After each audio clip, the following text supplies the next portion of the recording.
दोस्तों एक बात पूछूं, इनकलाब जिंदाबाद बोलने से, गाड़ियों के पीछे स्टिकर लगाने से या फिर सोशल मीडिया पर मैसेज पोस्ट करने से क्या भगत सिंह वापस आ जाएगा?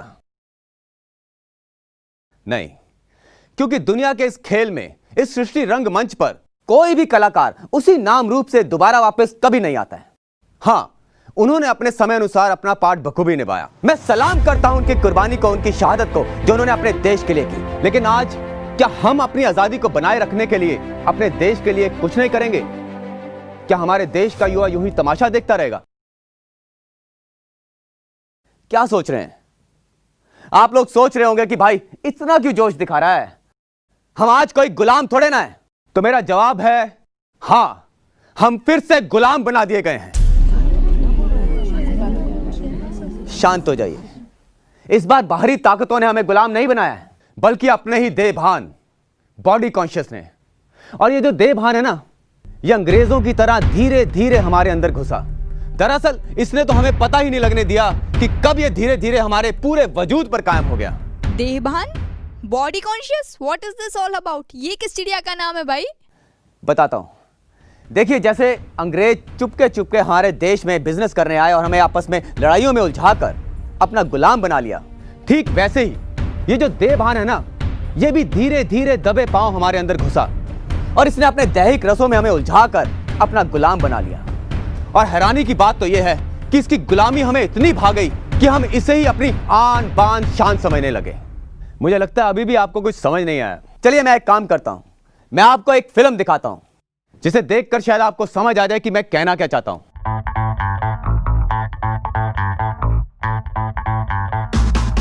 माया, क्या करते हो अमित?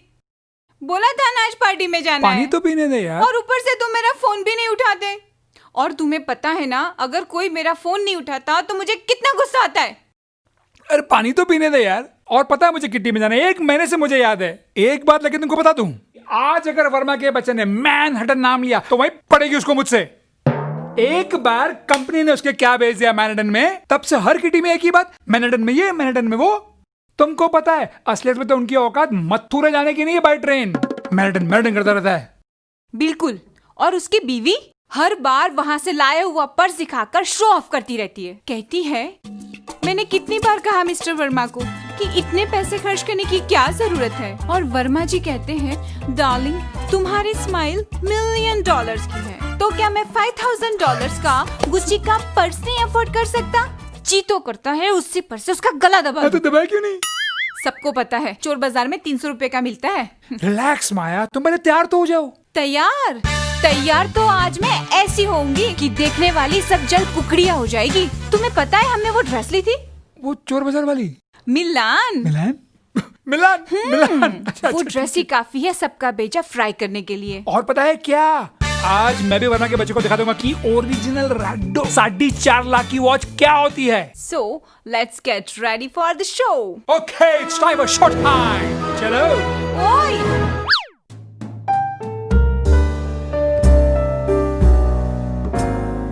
मॉम, डैड, हम दोनों बहुत बोर हो रहे हैं। और घर का खाना भी अच्छा नहीं लग रहा। राहुल, रिया, अब दोनों को मैंने मना किया था ना। रिलैक्स माया, आपको पहले कहा गया था ना कि हम बाहर जा रहे हैं। एंड यू, आपको घर का खाना पसंद नहीं है तो आप कुछ भी खाना बाहर से मंगा सकते हो।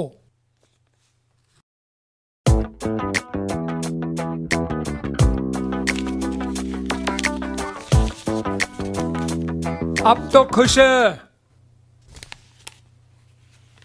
अमित, रिलैक्स माया, लेट देम आल्सो एंजॉय। इनकी एंजॉय हमें महंगी ना पड़ जाए।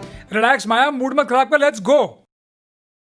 हाउ डेयर यू, तुम्हें इतना खूबसूरत दिखने का कोई हक नहीं है। Today you will steal the show. Yes, you will certainly, honey, steal the show. So will you. Thanks, let's go. Soon, party करेगा? खाने के लिए बहुत कुछ है और लाने के लिए कैश भी। ओ हेलो, इसमें से आधे पैसे मेरे भी हैं। मैं भी अपने फ्रेंड्स को बुलाऊंगी। बुला ले।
क्या म्यूजिक म्यूजिक मुझे ले आया।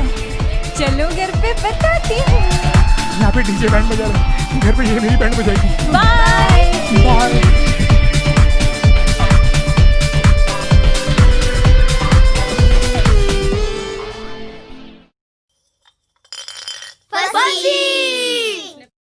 ट्रुथ या डेयर? ट्रुथ। एग्जाम में कभी चीटिंग की है? अबे यार वो तो हमेशा ही करते हैं।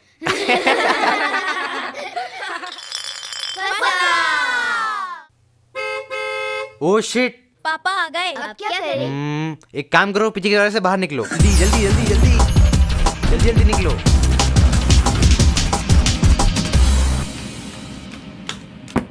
वो शीला के बच्ची को तो मैं अच्छे से जानती हूँ। उसका भाई है ना बड़ा इन्फ्लुएंशियल है, इसीलिए किसी ने मेरे गाउन की तारीफ नहीं की। इस वर्मा के बच्चे को छोड़ूंगा नहीं। इस बेइज्जती का बदला उसको कोर्ट में ड्रैग करके लूंगा। क्या? थोड़ा ज्यादा भूल गया ना? इतने के लिए कोई कोर्ट में घसीटता है? कुछ भी। मैं थोड़ा गुस्से में था ना, फ्लो में बह गया। चुप रहो। हाँ। मम्मी मेरा गाउन। देखो तुमको रोना तो भला दो, लेकिन थोड़ा धीरे रो, बच्चे चुप थक जाएंगे। रहो।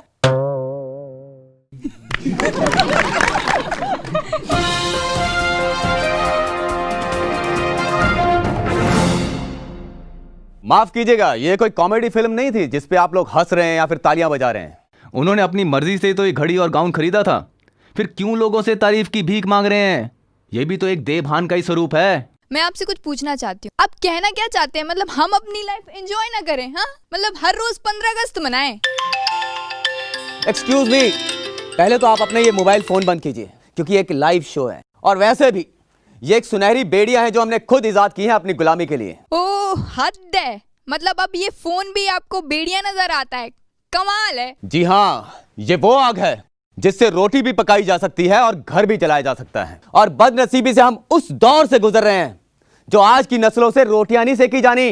देखिए भाई साहब, मुझे ऐसा लगता है ना कि आपको इस मॉडर्न दुनिया से ना ज्यादा ही प्रॉब्लम है। आप क्या चाहते हैं, हम उस पुरानी अनकल्चर्ड दुनिया में वापस चले जाएं? क्या नाम है आपका? सौम्या। क्यों? सौम्या जी, पहली बात ये कि पुराना जमाना अनकल्चर्ड बिल्कुल नहीं था। वो कैसा था उसका तो हमें अंदाजा भी नहीं है। खैर छोड़िए, आप ये बताइए कि आपके हाथ में फोन किसका है? कांट यू सी, ये मेरे हाथ में है तो मेरा ही होगा ना। ये आपका फोन है, यानी आप इसके मालिक हो? जी। तो मालिक बन के रहो ना। आपको पता है इस फोन को बनाया गया था दूरियां मिटाने के लिए। इसने कितनी दूरियां पैदा कर दी हैं। आज अगर घर में 4 मेंबर हैं तो सभी के पास अपना स्मार्टफोन है। सबसे पहले इसने हमारी मेमोरी छीनी। पहले हमें कितने नंबर्स याद रहते थे, आज है आपको आपके घर के सभी मेंबर्स का नंबर याद। और दूसरी बात, इसने हमारे सारे संबंध छीन लिए। रिश्तों से ज्यादा हमें इस फोन से लगाव हो गया है। और जिस पुराने जमाने को तुम अनकल्चर बता रहे थे ना, उस पुराने जमाने में माएं अपने बच्चों के लालन पालन का पूरा ख्याल रखती थी और लोग वैल्यूज को वैल्यू देते थे। और आज वैल्यूज और वर्च्यूज की कोई वैल्यू नहीं।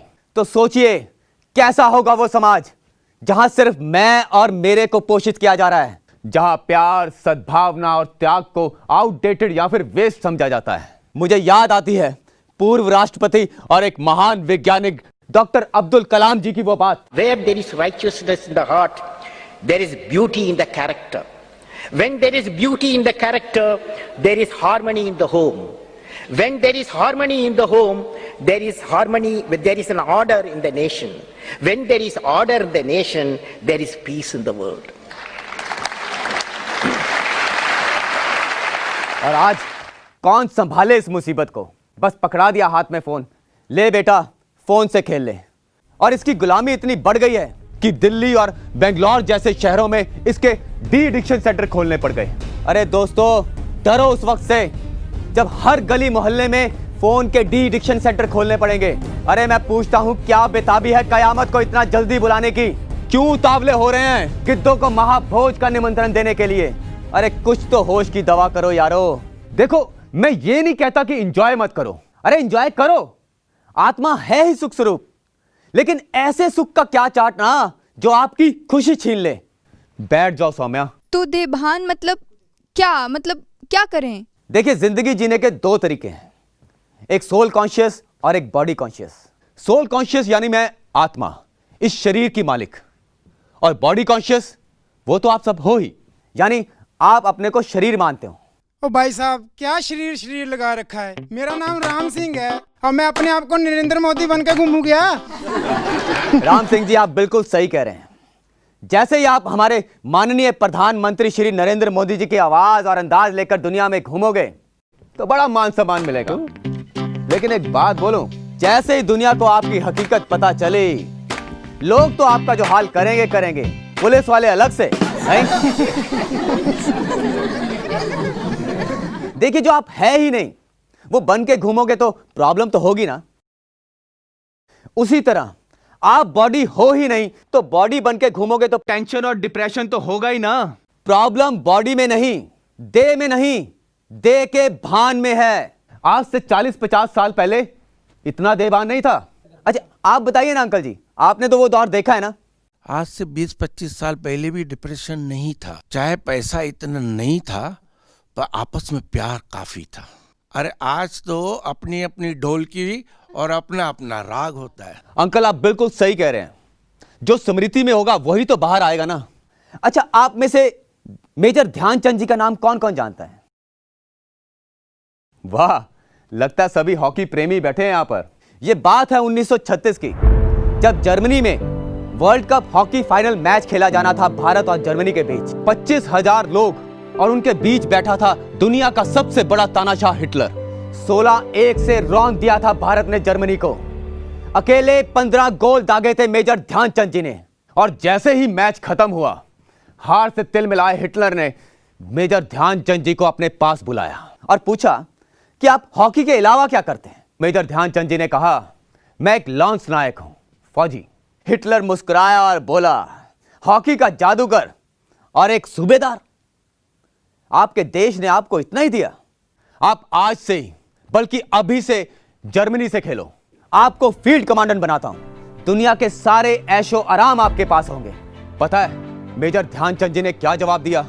उस भारत के सपूत ने कहा, हिटलर साहब, इंपॉर्टेंट ये नहीं कि देश ने मुझे क्या दिया, इंपॉर्टेंट ये है कि मैंने अपने देश को क्या दिया। मैं तो सिर्फ अपने देश के लिए खेलूंगा, चाहे कुछ भी हो जाए। पता है क्यों? क्योंकि अंदर एक जज्बा था अपने देश के लिए कुछ कर गुजरने का, मर मिटने का। और आज हम अपने देश को ही कोसते रहते हैं कि देश ने हमारे लिए क्या किया। चाहे कुछ भी हो जाए, हम पॉलिटिशियंस या फिर पुलिस वालों के ही दोष देते हैं। मैं आपसे पूछता हूं कि कौन सा ऐसा विभाग है या फिर कौन सा ऐसा डिपार्टमेंट है जहां पर करप्शन ना हो? अरे सोचो, 1936 में जब वो मैच खेला गया था तो क्या सुविधाएं रही होंगी? अंग्रेजों का राज था, पर फिर भी अंदर में एक जज्बा था अपने देश के लिए मर मिटने का, अपने देश के लिए कुछ कर गुजरने का। लेकिन आज इस सोच को इमोशनल फूल समझा जाता है। अरे साइंस के चमत्कारों को सलाम करने वालों, आप खुद भूल गए कि आप कितने चमत्कारी हो। अरे आप लोगों का ही गायन है ना, जो भगवान के कार्य में लगे और हनुमान जैसे अपनी शक्ति भूल गए, और जब शक्ति याद दिलाई तो मुसीबतों का पहाड़ तक उठा लाया। पर आज हमें लगता है ये तो किसी और की बात है, हम थोड़ी ना थे उस समय में। पर याद रहे, हे अर्जुन, कभी वो समय ही नहीं था जब मैं नहीं था, तुम नहीं थे, या ये सारे लोग नहीं थे। और वो समय भी नहीं होगा जब मैं नहीं होऊंगा, तुम नहीं होंगे और ये सारे लोग नहीं होंगे, क्योंकि हम ही थे, हम ही हैं और हम ही होंगे। Excuse me, brother. Have you called here to hypnotize us? No, ma'am. I called to dehypnotize. मैं ये नहीं कर सकता। मैं अपाहिज हूँ, मैं बूढ़ा हूँ, मैं छोटी जाति का हूँ, मैं ये शरीर हूँ। पता है, आप इसमें से एक भी नहीं हो। Over a period of time आपको हिप्नोटाइज किया गया है। अच्छा, आप मेरे एक सवाल का जवाब दीजिए। राजा का बच्चा राजा, भिखारी का बच्चा भिखारी, और दाता का बच्चा दाता का बच्चा मंगता।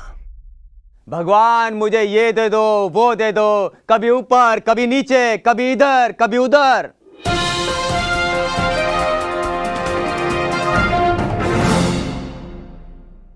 जुग जुग जीता रहे बेटा।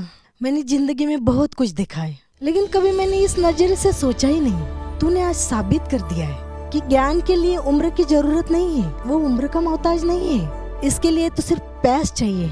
जीते रहो बेटा। बुराइयों की बेड़ियां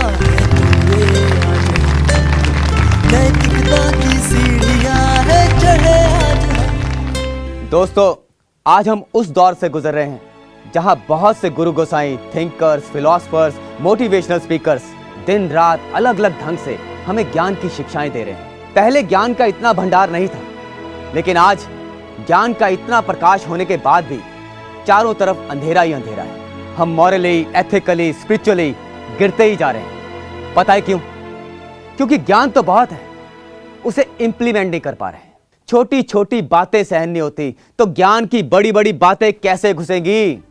पता है, ये जो देह भान है ना, ये अंदर घर करके बैठा है। जब तक हम इसे खत्म नहीं करेंगे तब तक हम अपनी सच्ची आजादी मना ही नहीं सकते। और जिस दिन हम इसे खत्म कर देंगे उस दिन हम खुद के सांस लेंगे एक ऐसी दुनिया में जहां पर कोई डर नहीं होगा, कोई भय नहीं होगा, जहां सिर्फ प्यार और सद्भावना होगी। दोस्तों, समय सीमा कम है और कहने के लिए बहुत कुछ, और जाते जाते मैं सिर्फ इतना कहना चाहूंगा कि अगर आप भी सच्ची आजादी मनाना चाहते हैं, इस देह भान को खत्म करना चाहते हैं, तो आज ही अपने नजदीकी ब्रह्मा कुमारी सेवा केंद्र पर संपर्क करें। जय हिंद।